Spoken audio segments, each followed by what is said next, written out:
Tard billej l-eżekuttiv tal-Partit Nazzjonalista vvota fuq mozzjoni ta' fiduċja fil-kap tal-Partit Adrian Delija. Il-mozzjoni kellha dan ir-riżultat: 36 iva, 47 le u astensjoni. Din il-mozzjoni partikolari tresqet mit-tabib Michael Asha li talab lill-eżekuttiv jieħu vot ta' fiduċja fil-kap tal-Partit Nazzjonalista, vot illi m'għaddiex. Dan seħħ wara diskussjoni miftuħa bil-parteċipazzjoni ta' bosta membri tal-Kumitat Eżekuttiv.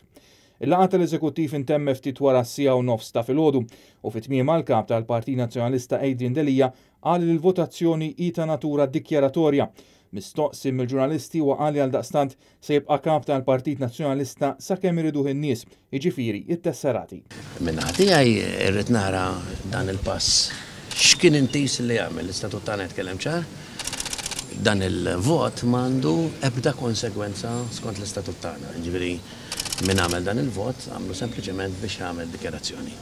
Ħatibqa' bħala lider tal-kap tal-Oppożizzjoni tal-Partit Nazzjonalista? Iva tiġa għatta darba darbtejn tliet darbiet nibqa' sakemm iriduni n-nies tagħna li huma it-tesserati tagħna. Il-laqgħa kienet issejħet wara l-vot li ntalab il-ġimgħa li għaddiet fil-Grupp Parlamentari Nazzjonalista u d-deċiżjoni li tħabbret mill-President ta' Malta George Vella. Fil-komunikat li ħareġ mill-uffiċċju tal-President George Vella qal li Adrian Delija m'għandux jitneħħa minn kap tal-Oppożizzjoni.